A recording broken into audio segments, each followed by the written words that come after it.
जी अस्सलाम वालेकुम, मैं हूं नूर महर और आपको आज फिर अगेन खुशामदीद कहते हैं। बहुत माज़रत, काफ़ी लंबा गैप आ गया था, तकरीबन एक वीक का। अगेन जो है वो सेशन नहीं हो सका, कुछ थोड़ी सी मसरूफियात थी जिनकी वजह से वापस लाइव आप लोगों के साथ जो है वो सेशन नहीं कर सके। आज आपको अगेन खुशामदीद कहते हैं और उम्मीद करते हैं कि आप लोगों का कारोबारी दिन का इख्तिताम बहुत अच्छे से तरीके से किया होगा आप लोगों ने। आज ओवरऑल अगर हम देखें तो कराची स्टॉक एक्सचेंज का जो 100 इंडेक्स है वो अप्रॉक्सीमेटली 98 पॉइंट्स की कमी के साथ 47,247 पे क्लोज़ हुआ है और मुसलसल तीसरा दिन था आज इंडेक्स का नेगेटिव साइड पे क्लोज़ होते हुए। तो ओवरऑल अगर देखा जाए तो इंडेक्स जो है वो एक बार 48 को टच करके अगेन क्लोजिंग ऊपर नहीं दे सका और उसकी वजह से मार्केट में नेगेटिविटी देखने को मिल रही है। और अगर हम इस तरह से देखें या इसको एक नाम देने की कोशिश करें जो करंटली जो इंडेक्स की मूवमेंट है पिछले एक सवा वीक के अंदर, तो हम ये कह सकते हैं कि इंडेक्स ने अपनी जो प्रीवियस बीरिश करेक्शन थी, उसका जो पीरियड रैली थी उसकी करेक्शन पूरी की बहुत लो वॉल्यूम के साथ। और अगेन जो है वो प्रेशर फेस करना पड़ा इंडेक्स को। इंडेक्स अपने मेजर रेजिस्टेंट रीजन्स जो हैं वो 48,300 से ऊपर क्लोज नहीं कर पाया, जो कि एक नेगेटिव सेंटीमेंट था। और जब ये करेक्शन स्टार्ट की तो इंडेक्स ने एक मॉर्निंग शूटिंग स्टार क्रिएट किया। देन अगले दिन उसकी कंफर्मेशन की पॉजिटिव साइड पे 47,500 से ऊपर जाके क्लोज करके। लेकिन उससे वेरी नेक्स्ट डे एक इंडिकेशन आ गई जो कि इंडेक्स को और डेली चार्ट के ऊपर कि इंडेक्स जो है वो 50% करेक्शन अपनी क्योंकि पूरी कर चुका हुआ है, जो उसकी बेरिश रैली थी रिसेंट। तो अब मे भी प्रेशर फेस करना पड़े और एज इट इज़ इंडेक्स ने अपना बिहेवियर शो किया और अगेन डेली चार्ट के ऊपर एक इवनिंग शूटिंग स्टार किया जो है वो क्रिएट किया, जिसको लास्ट जो ट्रेडिंग सेशन था आज से पहले का लास्ट जो कल का ट्रेडिंग सेशन था उसके अंदर उसकी कंफर्मेशन भी दी। और आज हमें इंडेक्स 47,065 पॉइंट्स के करीब जो है वो सपोर्ट लेता हुआ नज़र आया। ओवरऑल अगर देखें तो इंडेक्स जो है वो कुछ डेंजरस जोन्स के अंदर इस वक्त मूव कर रहा है। उसके पीछे लॉजिक ये है कि इंडेक्स अगर अपने इसी ट्रेंड को कंटिन्यू करता है और कल के दिन के अंदर ये बाउंस बैक अपना स्टार्ट नहीं करता तो ये थोड़ा जो है ऑब्वियस हो जाएगा कि इंडेक्स के पास डाउनवर्ड डायरेक्शन के अंदर जो है वो मूव ज़रूरी हो चुकी है। जस्ट लाइक अगर आप इस वक्त अपनी स्क्रीन पे देखें तो इस वक्त आपके सामने जो है इंडेक्स एक बीरिश चैनल फॉर्मेट जो वेजेस थी अब वो चैनल के अंदर फॉर्मेट हो चुकी हुई हैं और इंडेक्स जो है वो एक चैनल क्रिएट करता हुआ आप लोगों को नज़र आएगा कि इंडेक्स आर्ली चार्ट के ऊपर एक बीरिश चैनल के अंदर है और वो चैनल उसने क्रिएट किया जब वो अपनी करेक्शन पूरी कर रहा था। तो जाहिर सी बात है जब एक बीरिश करेक्शन के अंदर चैनल क्रिएट हुआ है तो वो एक इंडिकेशन इनिशियली एक इंडिकेशन क्रिएट कर रहा है। It's not compulsory but initially वो एक इंडिकेशन क्रिएट कर रहा है कि इंडेक्स को जो है वो अपनी एक्सपेंशन पूरी करने के लिए भी नीचे धकेला जा सकता है मज़ीद, जो ये इसने 50% अपनी करेक्शन जो ली थी। तो ओवरऑल ये एक बीरिश चैनल जो है ये फॉर्मेट हो रहा है इंडेक्स के पास और इस बीरिश चैनल के अंदर इंडेक्स को मूव करते हुए इनिशली तो सपोर्ट आज भी उसने मेंटेन की। आज के दिन के अंदर जो लो इंडेक्स ने पोस्ट किया था उस लो के ऊपर इंडेक्स ने जो है वो अपना सपोर्टिव रीजन मेंटेन किया और सपोर्टिव रीजन मेंटेन करने के बाद इंडेक्स जो है उसने अपवर्ड डायरेक्शन में वापस पुल बैक किया। तो आज के दिन के अंदर जो लो था इंडेक्स का दैट वाज 47,034 पॉइंट्स। लेकिन टेक्निकल्स के बिहाफ पे अगर हम कहें तो टेक्निकली इंडेक्स के पास ये जो सपोर्टिव रीजन था ये 47,065 पॉइंट्स का था, जिसको इंडेक्स ने आज मेंटेन किया और वापस पुल बैक किया।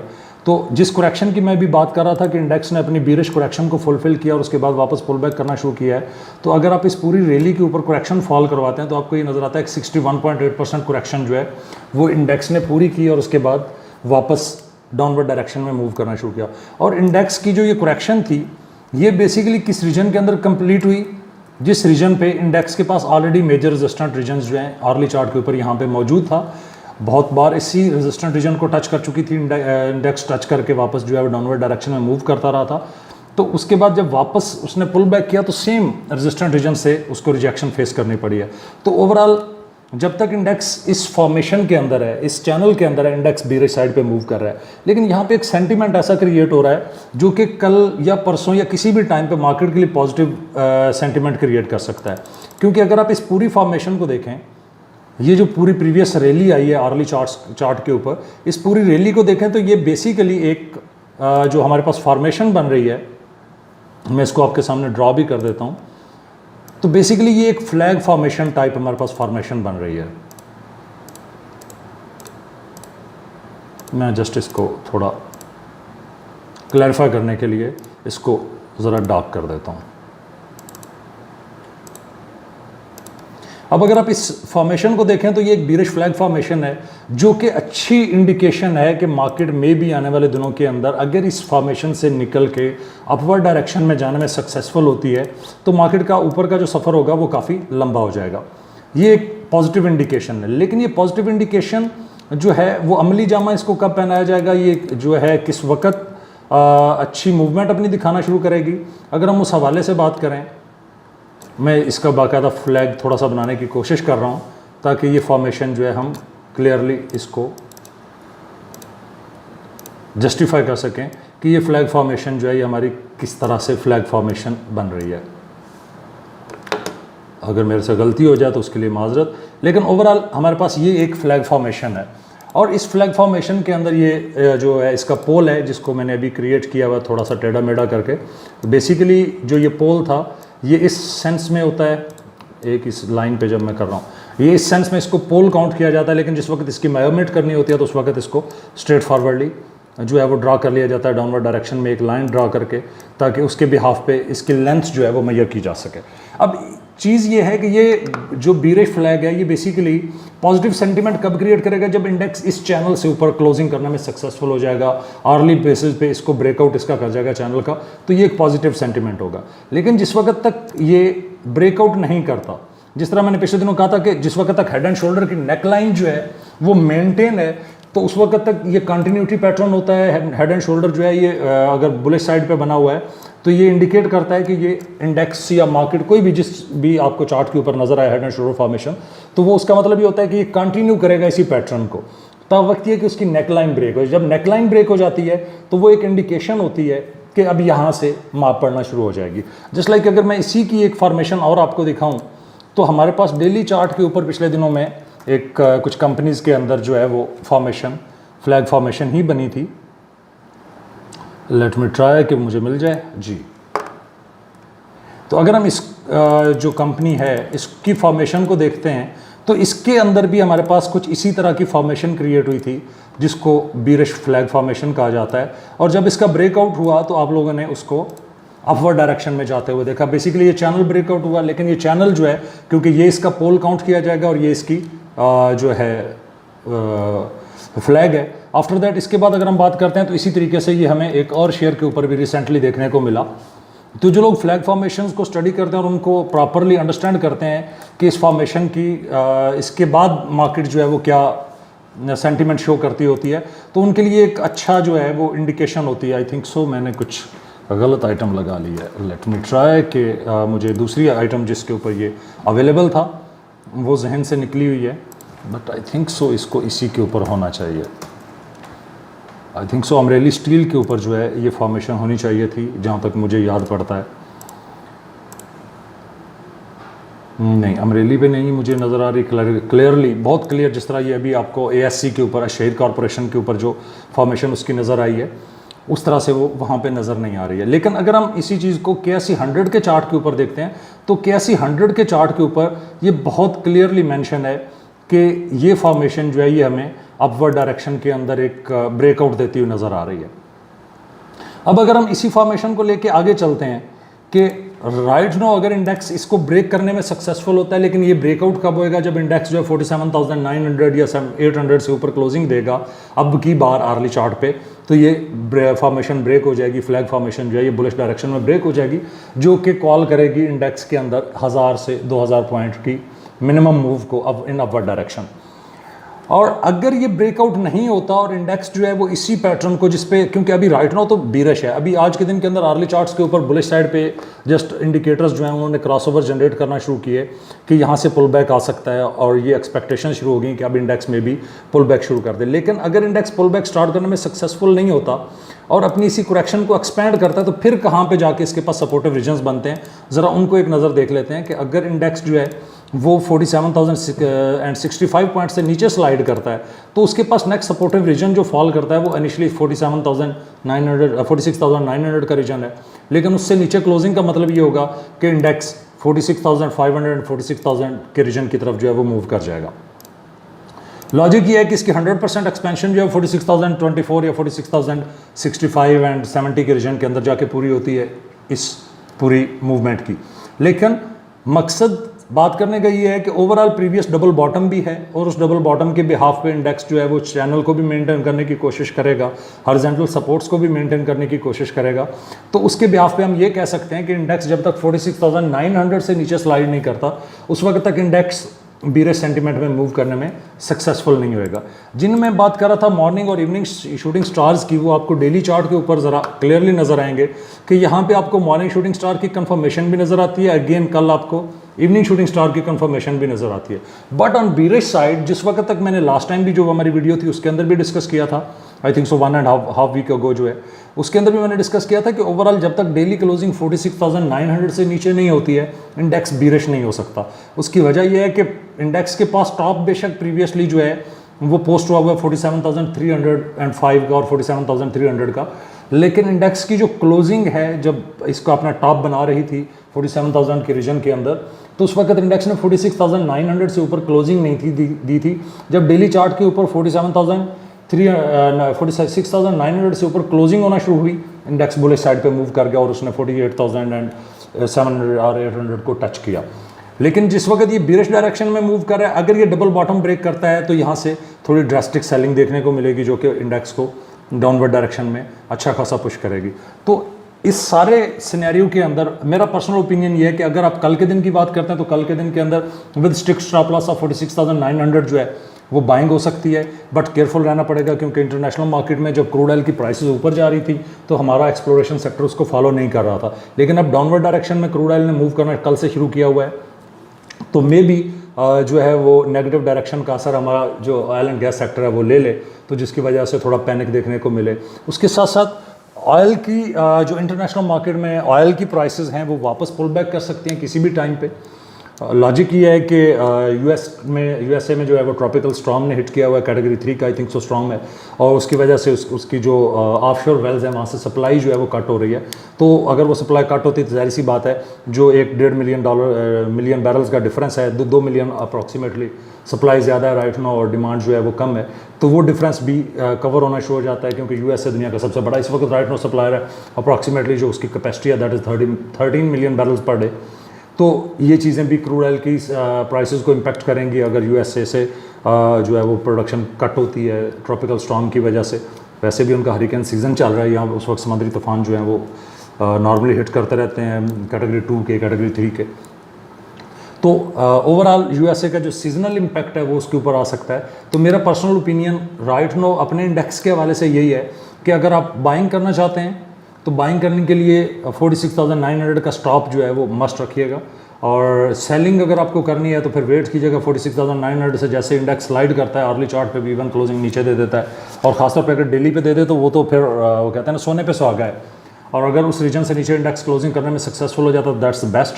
46,900 से नीचे डेली क्लोजिंग का मतलब होगा कि अगेन 500 पॉइंट्स फर्दर डाउनवर्ड और देन 46,000 भी इंडेक्स दिखा सकता है। बट ये सारी करेक्टिव मूव्स होंगी, और ख़ास तौर पे आपने ये चीज़ में रखनी है कि अगर अब की बार पुल बैक होता है इस चैनल के अंदर से, जो रेड चैनल आपके सामने नज़र आ रहा है, अगर इस चैनल के अंदर से इंडेक्स पुल बैक करता है अर्ली चार्ट के ऊपर और चैनल का अपवर्ड डायरेक्शन में ब्रेकआउट देता है, तो फिर एक जो है वो आपको शार्प मूव बुलिश साइड पे देखने को मिलेगी without any kind of news. तब तक कोई न्यूज़ क्रिएट हो जाती है तो फिर ढूंढ लीजिएगा, अदरवाइज़ इसके ब्रेकआउट के ऊपर ये जो चैनल है ये फ्लैग फॉर्मेशन जब ब्रेक हो जाएगी तो इंडेक्स जो प्रीवियस फिर टॉप को एंटरटेन नहीं करेगा।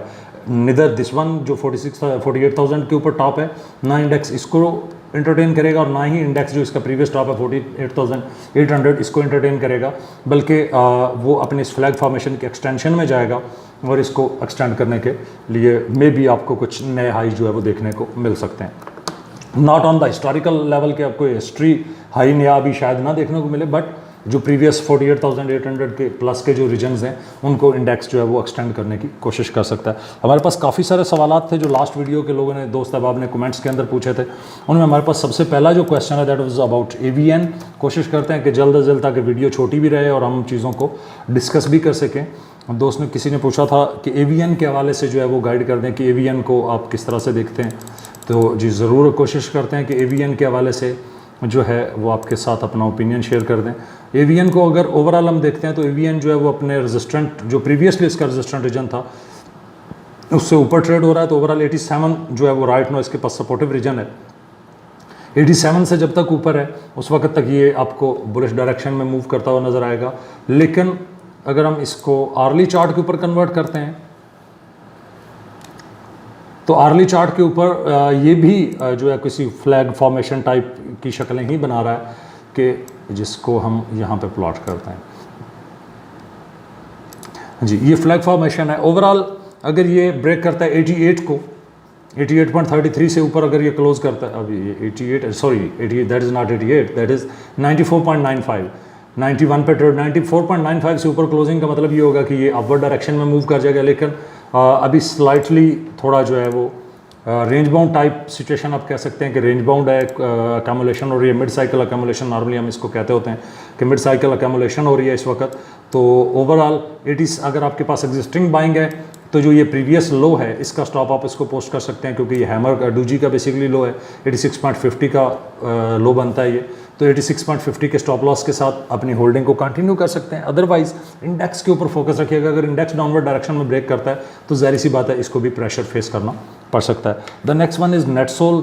मेरे ख्याल में IT के 2 कंपनीज आ गई हैं हमारे पास।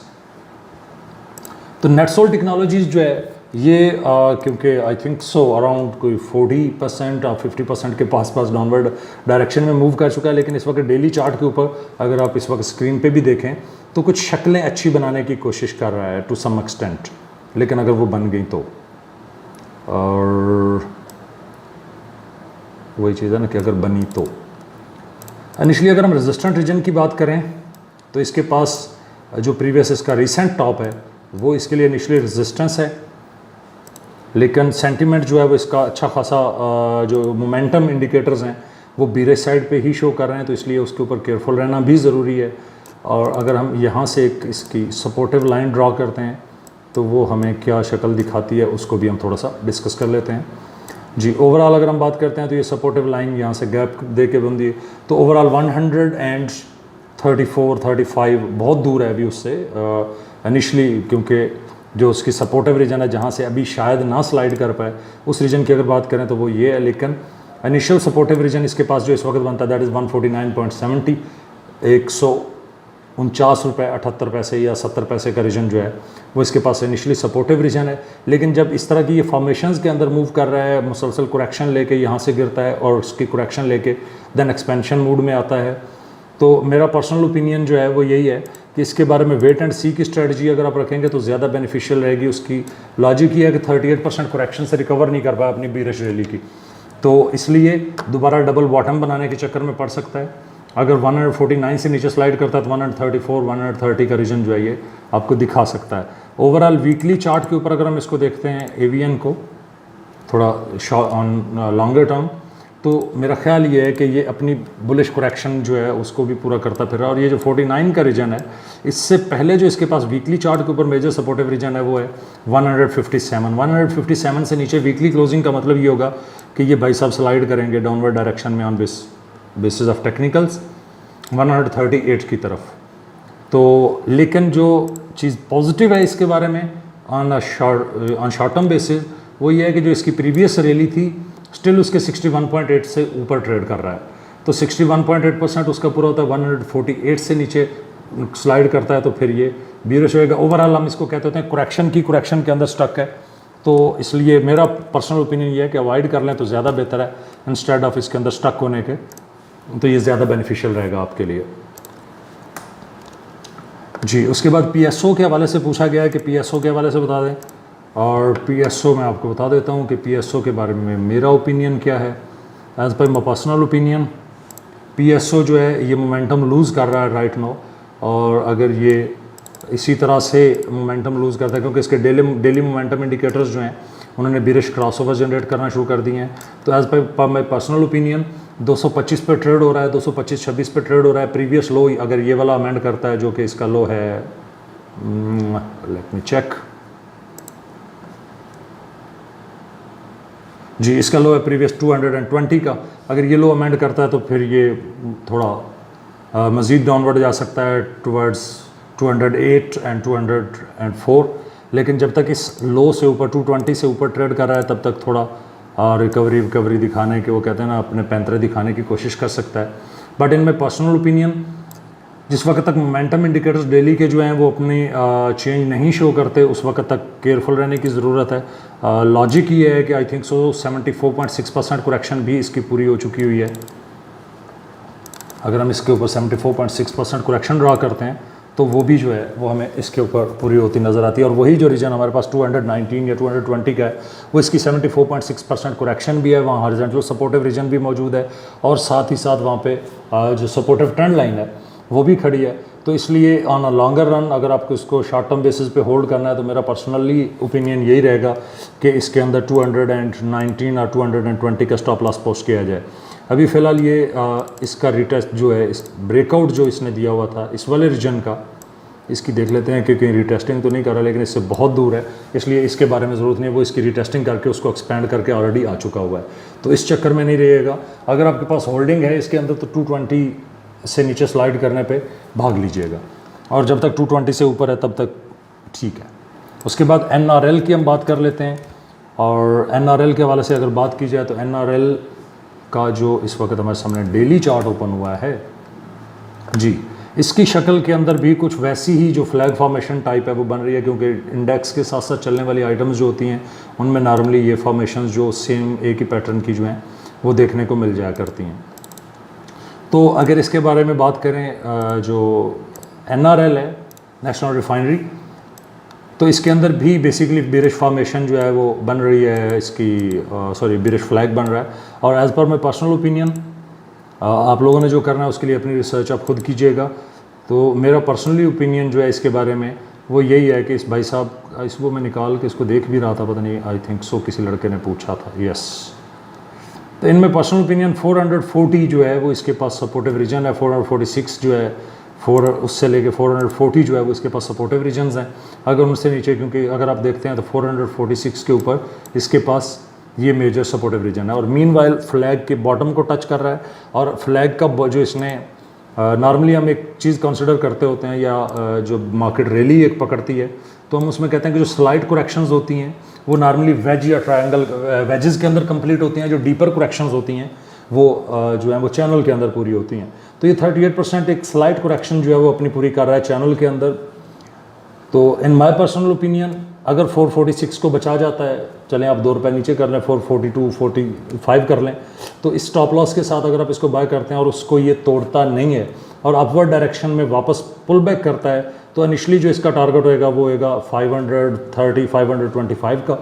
लेकिन असल इसका जो बुलिशनेस का सफ़र स्टार्ट होगा वो होगा 560 से अबव। 560 से अबव क्लोज होने का मतलब एक लंबी राइड, मतलब यहाँ से है 100 रुपया दूर, लेकिन उस 100 के बाद जो अगला सफ़र होगा वो अप्रॉक्सीमेटली 200 250 300 रुपये का होगा। तो इसलिए ये चीज़ भी जेहन में रखिएगा कि इसको आप, मतलब मैं यहाँ से 100 रुपया ऊपर की प्राइस पे कह रहा हूँ कि असल सफ़र इसका बुलिशनेस में जो शुरू होएगा वो 560 555 से ऊपर शुरू होगा।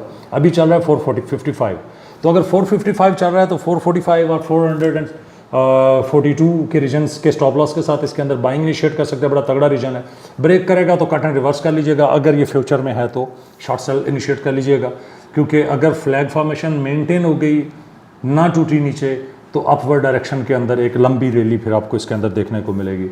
नेक्स्ट वन जो क्वेश्चन है, अच्छा एक ही सेक्टर की दो आइटम्स के सवाल हैं यार, ये तो गलत बात है। अटक रिफाइनरी के हवाले से नेक्स्ट क्वेश्चन था जी। अटक रिफाइनरी वीकली चार्ट के ऊपर अपना मोमेंटम लूज़ कर चुका हुआ है, और अगर हम इसके चार्ट को थोड़ा सा इसके ऊपर 2-4 लाइनें लगाएं तो उनके अकॉर्डिंगली ये क्या शो करता है हम उसको देख लेते हैं। फ़िलहाल इनिशली सपोर्टिव लाइन को रिटेस्ट कर रहा है, अपनी जो सपोर्टिव ट्रेंड लाइन है उसको रिटेस्ट कर रहा है, और अगर इसको ये पेनिट्रेट डाउनवर्ड डायरेक्शन में नहीं करता और इसको मेंटेन कर जाता है तो अच्छा रीजन इसके पास सपोर्टिव जो है ये 245 पे ट्रेड हो रहा है 262 से, क्योंकि इसने नीचे स्लाइड किया हुआ है। तो इसलिए इसकी जो मेरे ओपिनियन के अंदर बाइंग बनती है वो तो बनती है नीचे, इन माय पर्सनल ओपिनियन अगर कहते हैं, तो फिर इसकी बाइंग का रीजन जो है वो 229 के पास बस बनता है और उसका फिर स्टॉप लॉस आपका होना चाहिए 217 या फिर ये वाला लो, ये जो लो है, ये लो है हमारे पास 209 का लो है कि 217-18 पे बाय करके 229 पे अगर बाय करें तो इनिशियली आप एक चीज़ कर सकते हो कि 217 का स्टॉप लॉस रख सकते हैं। लेकिन अगर आप जो है वो ये चाहते हैं कि जी रख दूं कभी तो चल ही जाएगा, तो फिर उसके लिए 209 का स्टॉप लॉस जो है वो 208-9 का स्टॉप लॉस रखिएगा। ओवरऑल इसकी पिवटल वैल्यू जो होती है वो 221 रुपये है, 221, क्योंकि 242 से आज भी स्टिल ऊपर ट्रेड हो रहा है। डेली बेसिस पे क्लोजिंग 242 से नीचे का मतलब 229, 27, 222 ये रीजन्स हैं इसके पास। 222 टूटेगा तो 207 और 9 की तरफ चला जाएगा। लेकिन अगर 242 को मेंटेन करके आज का जो इसका हम इस वीक पूरे का लो अगर हम देखते हैं तो इसका वीक का लो है 239 रुपये, बट और इस वीक की क्लोजिंग जो है वो 245 है। 242 से ऊपर अगर ये अपनी वीकली क्लोजिंग को मेंटेन कर जाता है और पुल बैक इस ट्रेंड लाइन से करने में सक्सेसफुल हो जाता है तो फिर अपर डायरेक्शन के अंदर 257 इनिशियली, फिर 262, तो ये इस तरह के रीजन्स को जो है वो टारगेट कर सकता है। Next one is tele card. यार कोई बड़ी आइटम दस दिया करो, सॉरी। तो 200 जो टेली कार्ड के हवाले से अगर हम बात करें, टेली कार्ड मेरे पास आ ही नहीं रहा, वेरी नाइस जी आ गया।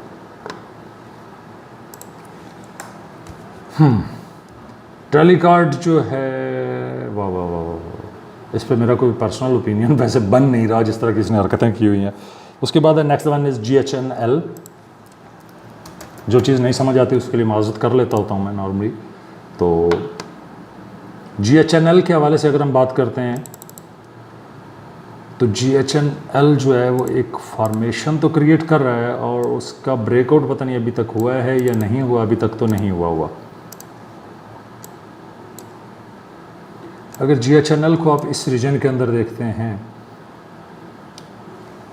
और इसकी सपोर्ट आप लगाते हैं यहाँ पे, basically learning point of view से थोड़ा सा कोशिश किया करें कि अगर उसमें दो लाइनें लगानी आ जाएंगी तो वो फिर ये हम जैसे जो हैं सोशल मीडिया पे ऐसे घूमने घुमाने वाले लोग उनसे कि वो आप उनको फॉलो करने की ज़रूरत नहीं पड़ेगी। ओवरऑल अगर बात करें तो 106 जो प्रीवियस इसका लो है इसको अमेंड करेगा डाउनवर्ड डायरेक्शन में तो निकल सकता है नीचे। लेकिन इस वीक के अंदर जिस तरह की ये फॉर्मेशन बना रहा है, अगर इसी फॉर्मेशन को मेंटेन करता है, डूजी या हैमर फॉर्मेशन क्रिएट करके वापस निकलने की कोशिश करता है, तो स्टिल देयर आर चांसेस कि जो प्रीवियस डार्क क्लाउड है उसके ये जो दो कैंडल्स बनी हुई हैं इस डार्क क्लाउड को कन्वर्ट कर सकता है इन मॉर्निंग शूटिंग स्टार, और उसके बाद 125 से ऊपर क्लोजिंग का मतलब ये होगा कि ये अगेन एक लंबे सफ़र पे निकल पड़ा है बुलिश डायरेक्शन के अंदर। लेकिन करंटली अगर आपको बाइंग करनी है तो जो प्रीवियस लो 106 रुपये वाला है इसके स्टॉप के साथ कीजिएगा, 106 से नीचे स्लाइड करेगा तो फिर ये मज़ीद डाउनवर्ड डायरेक्शन में जा सकता है। उसके बाद हमारे पास था APL, I think so it's अटक पेट्रोलियम, मेरा ख्याल है ये as per my personal opinion जी अटक पेट्रोलियम ही है। ऐशा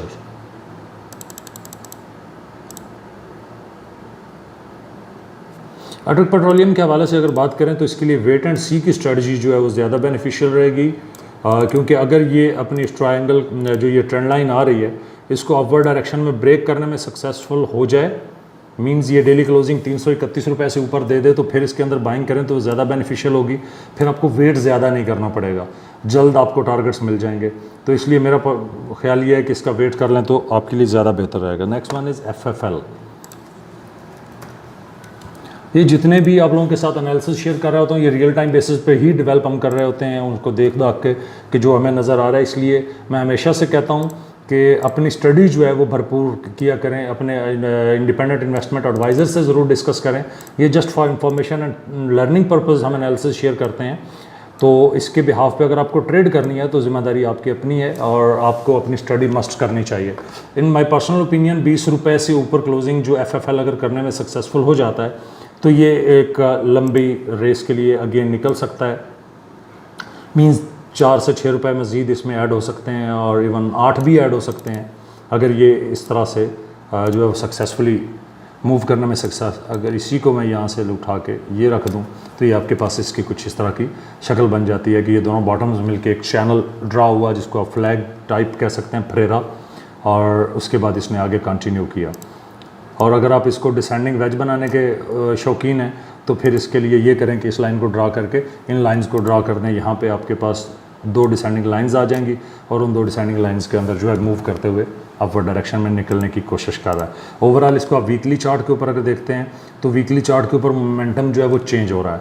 इन माई पर्सनल ओपिनियन ये पिछले जो इसके 2 टॉप हैं जिसकी वजह से मैं इसको 20 का कह रहा हूँ, अगर ये 2 टॉप से ऊपर क्लोजिंग कर जाता है डेली चार्ट के ऊपर तो इसकी जो नेक्स्ट मूव होगी वो इनिशली 25 रुपीज़ 22 रुपये 50 पैसे पे इनिशली एक रेजिस्टेंस मिलेगी छोटी सी, उसके बाद 25 और 27 की तरफ ये आपको अपवर्ड डायरेक्शन में जाता नज़र आ सकता है। लेकिन मेरा ज़िम्मा होश पोश बहुत क्लियरली बोल रहा हूँ कि इसके लिए जिसने भी ट्रेडिंग करनी है, क्योंकि जब ब्रेकआउट करेगा फॉल्स पेनिट्रेशन को भी आप काउंट कर सकते हो ब्रेकआउट उस पर कन्फर्म, क्योंकि आपके पास उस वक्त रियल टाइम बेसिस पे जो है वो एनालिसिस नहीं अवेलेबल होता कि आइदर ये ब्रेकआउट है या फॉल्स पेनिट्रेशन है। समटाइम लोग आर्ली इंट्राडे ट्रेड के अंदर वो चीज़ पेनिट्रेट कर रही थी। 2 बार तो ये ऑलरेडी कर चुका है इस तरह से पिछले वीक के अंदर के डेली चार्ट के ऊपर पुल बैक करता है अपवर्ड डायरेक्शन के अंदर और उसके बाद डाउनवर्ड डायरेक्शन में आ जाता है। ओवरऑल इसका ब्रेकआउट करने के बाद ये चैनल के अंदर अपवर्ड डायरेक्शन में जो है मूव करना शुरू कर देगा।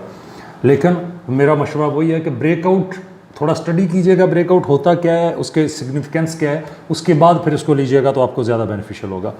Then the next one is STPL और सद्दीक टिन प्लेट। अभी हमारे कमोडिटीज़ रहती हैं और कमोडिटीज़ के ऊपर भी हमने बात करनी है थोड़ी थोड़ी हस्बे तौफीक। STPL के हवाले से बात की जाए तो मेरा ख्याल है करेक्शन लेके डाउनवर्ड डायरेक्शन में अगेन मूव करने की कोशिश कर रहा है कि जो प्रीवियस इसने ये रैली पकड़ी है उसकी वापस करेक्शन लिया है और अब फिर डाउनवर्ड डायरेक्शन में जाने के स्ट्रगल में है। लेकिन ओवरऑल अगर आप इसकी बाइंग करना चाहते हैं तो आपको 14 रुपये 90 पैसे का इनिशियल स्टॉप लॉस रखना चाहिए। जो ज़्यादा पेशेंस वाले लोग हैं वो 13 रुपये 19 पैसे का स्टॉप लॉस रख सकते हैं। But in my personal opinion में राइट नो इसका, क्योंकि मोमेंटम जो है वो वीकली चार्ट के ऊपर बीरिश हो चुका हुआ है तो इसलिए मैं इसके बारे में थोड़ा अवॉइड रहने की को ही तरजीह दूँगा। द नेक्स्ट वन इज़ अब हमारी कमोडिटीज़ की बारी है और कमोडिटीज़ की बारी के अंदर अगर हम बात करते हैं कि हमारे पास कमोडिटीज़ में गोल्ड का ट्रेंड, गोल्ड और बाकी चीज़ें जो हैं उनका ओवरऑल हमें ट्रेंड क्या नज़र आ रहा है। तो गोल्ड के हवाले से बात करें तो गोल्ड जो है वो मुसलसल चले मैं ये अपनी जो एक्स्ट्रा लाइंस हैं इनको कर दूं कि जो मैंने ऐसे ऐसे करके लगाई थी। ओवरऑल गोल्ड ने अपनी जो असेंडिंग वेज थी उसको यहाँ पेनिट्रेट किया अपवर्ड डायरेक्शन में, लेकिन ब्रेकआउट नहीं दे सका। इसको कुछ लोग ऐसे लगाएंगे तो उनके पास वो अच्छे वाला रिजल्ट आ जाएगा जी। तो उसको पेनिट्रेट किया, उसका ब्रेकआउट नहीं कर सका, लेकिन बीरिश साइड पे इसका इसने ब्रेकआउट कर लिया हुआ है। तो एज़ पर माय ओपिनियन $1811 इसके पास मेजर रेजिस्टेंस है। 1811 से जब तक नीचे इसके अंदर आप सेल कर सकते हैं। 1807 आज सुबह से रिकमेंडेड भी था, ये था रिसर्च रिपोर्ट्स के अंदर जो है आज की। तो ओवरऑल 1807 1806 से शॉर्ट सेल किया जा सकता है। 1811 का स्टॉप लॉस होएगा। और अगर डाउनवर्ड डायरेक्शन में देखें तो डाउनवर्ड डायरेक्शन में भाई साहब जो 1803 से नीचे अर्ली क्लोजिंग का मतलब ये होगा कि ये 1800, 1797 और 1791 की तरफ निकल जाएंगे। आज के दिन के लिए अगर बात करूं तो 1797 सपोर्ट है। 1797 से नीचे डेली क्लोजिंग का मतलब ये होगा कि गोल्ड अगेन एक बार जो है वो डाउनवर्ड डायरेक्शन के जाने में के चक्कर में है। तो राइट नो 1801 ट्रेड हो रहा है। तो 1801 के हवाले से अगर देखा जाए तो आपको अगर 1804-5 पे मिलता है तो 1811 के स्टॉप लॉस के 6 के पास मिलता है, 6 से 7 के बीच तो आप इसको सेल कर सकते हैं। ओवरऑल अगर देखा जाए मोमेंटम इंडिकेटर्स जो हैं अर्ली चार्ट के ऊपर इंडिकेशंस दे रहे हैं। थोड़े बीरिश प्रेशर जो है वो फेस करना पड़ेगा, जिसके बिहाफ पे मैं ये फिगर्स कोट कर रहा हूँ कि 1797 तक इसको जो है वो कोटकोटैया किया जा सकता है। और अगर इसकी मेजर सपोर्टिव रीजन की बात करें हॉरिजॉन्टल लिहाज से तो 1791 से नीचे अर्ली क्लोजिंग या डेली क्लोजिंग का मतलब ये होगा कि गोल्ड साहब जो है वो 1787, 81, 78, 77 और इवन 54 भी जा सकते हैं। ठीक है, उसकी लॉजिक ये है कि अगर आप गोल्ड को इस फॉर्मेशन के अंदर देखते हैं तो यहाँ से ये अपनी करेक्शन पूरी करके तो अगेन गिरने के जो है वो बूथे शक्लें और बना रहा है। उसके बाद अगर हम बात करते हैं WTI क्रूड ऑयल की तो WTI क्रूड ऑयल जो है उसकी राइट नाउ जो प्राइस ट्रेड हो रही है वो हो रही है $71.71 पे। बहुत क्लासिकल शक्ल थी इसकी आज मॉर्निंग के अंदर। जिन लोगों ने वो एनालिसिस जो हमारे पढ़े उन्होंने ज़ाहिर सी बात है उससे कुछ बेनिफिट भी लेने की कोशिश की होगी। क्लासिकल शक्ल क्यों थी वो भी बता देता हूँ, क्योंकि ओवरऑल जब इसने डाउनवर्ड गिरना अपना सफ़र शुरू किया तो एक असेंडिंग वेज का ब्रेकआउट किया। असेंडिंग वेज को आर्ली चार्ट के ऊपर जो टेक्निकली लोग चीज़ों को देखते रहते हैं उन्हें इससे इस वर्ड की जो है वो अफादियत और इसकी अहमियत का आइडिया होगा कि ओवरऑल असेंडिंग वेज जो है जब प्योरली अपने बीरिश डायरेक्शन में ब्रेक हुई है तो उसके बाद इसने 72.95 तक जो है वो गिरा और उसके बाद इस पूरी रैली की करेक्शन पकड़ी है। इसको अगर आप देखें तो इसने इस अपनी पूरी रैली की 50% करेक्शन ली और जब ये करेक्शन पूरी कर रहा था तो किस रीजन को एंटरटेन किया, उसी रीजन को जो प्रीवियसली स्ट्रांग सपोर्टिव रीजन था, ठीक है, उसी को 50% के ऊपर जाके पूरा किया। पूरा करने के बाद इसने डाउनवर्ड डायरेक्शन में, क्योंकि इसको हम लाइन को एग्जैक्टली जी यहाँ पे अगर हम फॉल करवाते हैं तो ये बॉटम्स भी हैं और क्लोजिंग्स भी मैच कर रही हैं। उसके बाद 50% को कंप्लीट किया करेक्शन को और देन उसकी एक्सपेंशन के लिए अभी 71.63 पे चल रहा है। अगर हम इसको एक्सपेंशन के अंदर डालते हैं तो हमें आइडिया हो जाएगा कि भाई साहब जो हैं वो मज़ीद कहाँ तक एक्सपेंशन के मूड में हैं या मज़ीद कहाँ तक एक्सपेंशन कर सकते हैं, क्योंकि इनिशली तो इसकी जो 100% एक्सपेंशन है वो पूरी हो रही है अराउंड 70.65, लेकिन इतना लंबा अभी सोचने की ज़रूरत नहीं है।